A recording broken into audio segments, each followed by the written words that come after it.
शिवा बचपन से ही रफ्तार से बातें किया करता था। उसकी रफ्तार देख लोग दंग रह जाते थे। उसके पिता शराबी थे, इसीलिए वो पेपर बेचकर घर चलाता था। जब उसके पिता का देहांत हो गया तो घर की जिम्मेदारी पूरी तरह से उस पे आ गया। फिर एक दिन उसके चाचा ने कहा, तुम रफ्तार के बादशाह हो, एक एम्बुलेंस ले लो, अच्छी कमाई हो जाएगा। चाचा की बात मानकर शिवा एक गुंडे से पैसे उधार लेकर एम्बुलेंस खरीद लिया। लेकिन वो जब भी किसी मरीज को अस्पताल लेकर जाता वो रास्ते में ही मर जाता, जिससे सभी उसे पनौती कहते थे। अगले दिन एक गुंडे के बॉस को किसी ने चाकू मार दिया था। वह उसे अस्पताल लेकर गया, लेकिन डॉक्टर ने कहा आपने आने में देर कर दी, जिससे गुस्साए बदमाश उसे मारने उसके पीछे पड़ गए। शिवा ने बड़ी मुश्किल से थाने घुसकर अपना जान बचाया। वो घर जाकर अपनी माँ पे गुस्सा करने लगा और अपनी फूटी किस्मत को कोसने लगा। उसकी माँ बेटे की तकलीफ से बहुत आहत हुई और भगवान से रोकर उस पर कृपा करने की प्रार्थना करने लगी। उधर शिवा एम्बुलेंस लेकर काम से जा रहा था, तभी एक भैंस उसकी गाड़ी से टकरा गया। जब उसकी आंख खुली तो खुद को अस्पताल में पाया। जब वो अस्पताल से बाहर आया तो उसने देखा उसे लोगों के सर पे 1 मीटर दिखाई देने लगा, जिसने अपनी शक्ति आजमाने के लिए एक आदमी को देखा जो 7 मिनट में मरने वाला था। शिवा ने कहा, तुम्हारे जान को खतरा है, थोड़ा संभल कर रहो। लेकिन आदमी ने उसकी बात का विश्वास नहीं किया और गटर में डूबकर मर गया। फिर शिवा अस्पताल गया, जहाँ एक घायल लड़के को लाया गया। उसने देखा उसकी आयु 82 साल है। तभी डॉक्टर ने कहा, आपके बेटे का ऑपरेशन करना होगा, लेकिन बचने का चांस सिर्फ 5% है। तभी शिवा ने कहा, आप टेंशन नहीं लीजिए, आपके बेटे की आयु 82 साल है, उसे कुछ नहीं होगा। जब ऑपरेशन हुआ तो डॉक्टर ने कहा, आपका बेटा अब खतरे से बाहर है। अब शिवा को समझ में आ गया था वो किसी को बचा नहीं सकता, लेकिन वो अपनी शक्ति से पैसा कमा सकता है। उसने एक नेता को देखा जो जोरों शोरों से इलेक्शन की तैयारी में लगा था, लेकिन उसे नहीं पता था कि वो सिर्फ 7 दिन में मरने वाला था। शिवा उस नेता के विरोधी से मिलकर कहा, मैं तुम्हारे दुश्मन को 7 दिन में मार दूंगा, मुझे इस काम के लिए 1 लाख चाहिए। जब 7 दिन हुआ तो नेता खुद मर गया, लेकिन शिवा ने ऐसे एक्टिंग किया कि उसने ही उसे मारा है।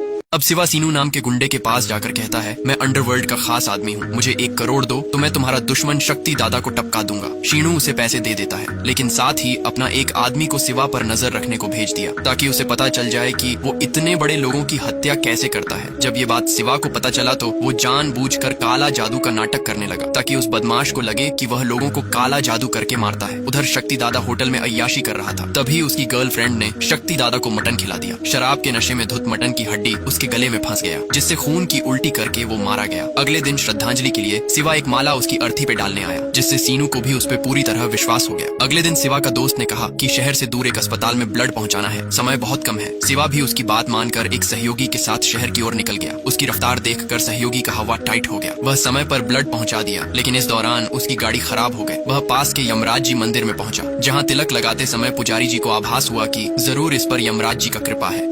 जब शिवा अपनी मंगेतर के साथ सब्जी मंडी गया तो उसने देखा कई सारे बच्चे के साथ उनकी टीचर भी अगले दिन मरने वाले थे। वो सोच में पड़ गया, आखिर इतने सारे लोग एक साथ कैसे मर सकते हैं। जब उसने बच्चे से पूछा, आप लोग कल कहीं जा रहे हो क्या, तो उनकी टीचर ने बताया, कल ये बच्चे MLA की रैली के नृत्य कार्यक्रम में भाग लेने जाएंगे। उसने तुरंत रैली के स्थान का मुआयना किया, लेकिन उसे वहाँ कुछ भी ऐसा नहीं दिखा जिससे इतनी बड़ी घटना घट सके। फिर वो रैली रद्द करवाने के लिए पुलिस के पास गया और कहा, कल की रैली में बहुत बड़ी दुर्घटना होने वाली है। लेकिन सबूत न होने की वजह से पुलिस ने उसे विरोधी पार्टी की साजिश समझकर भगा दिया। फिर शिवा को एक आइडिया आया। उसने इंस्पेक्टर को कॉल करके कहा कि कल मैं MLA की रैली में बॉम्ब ब्लास्ट करने वाला हूँ। ये बात आग की तरह पूरा पुलिस डिपार्टमेंट में फैल गया। तभी कमिश्नर ने MLA को कॉल करके बताया कि आपकी रैली में ब्लास्ट होने वाला है, इसीलिए रैली को रद्द करना ही पड़ेगा। ये खबर सुनकर MLA परेशान हो गया। दरअसल कल की रैली में MLA खुद बॉम्ब ब्लास्ट करवाने वाला था, ताकि विरोधी पार्टी को बदनाम करके जनता का सहानुभूति से इलेक्शन जीता जा सके। गुस्से में MLA शीनू को पीटने लगा, क्योंकि उसे शक था कि हो न हो उसने ही उसका बॉम्ब ब्लास्ट का खबर लीक किया। दरअसल जब MLA अपने साथी के साथ बॉम्ब ब्लास्ट का प्लान डिस्कस कर रहा था, तब वॉशरूम में छुपकर शीनू ने उनकी पूरी बातें सुन लिया था। लेकिन जब MLA का PA ने कहा पुलिस को शिवा ने जानकारी दी थी, तब उसने अपने गुंडों को भेजकर शिवा को अगवा कर लिया। शिवा को लगा उसने MLA का जान बचाया, लेकिन जब MLA ने कहा कि रैली में बॉम्ब ब्लास्ट का प्लान मेरा ही था, लेकिन तुमने उस पर पानी फेर दिया, और शिवा को पीटने लगा, तभी उसने देखा MLA चंडी देवी का बहुत बड़ा भक्त है। उसने अपना विवेक का इस्तेमाल किया और ऐसा नाटक किया कि जैसे उसके शरीर में साक्षात चंडी देवी ने प्रवेश कर लिया। उसने अपनी शक्ति से देख लिया था कि उसका एक साथी 2 मिनट में मरने वाला है। उसने उसका फायदा उठाया। ये देखकर MLA पूरी तरह से शिवा पे विश्वास हो गया। वह नाटक करते हुए सबको उल्लू बनाकर वहाँ से निकल गया। जब वो घर पहुंचा तो गुस्से में यमराज जी उसके पास आए और बोले, मैंने तुम्हें इतना बड़ा वरदान दिया था, लेकिन तुम अपने निजी स्वार्थ के लिए शक्ति का दुरुपयोग कर रहे हो। अब चलो मेरे साथ नरक लोक, वहीं तुम्हारा हिसाब होगा।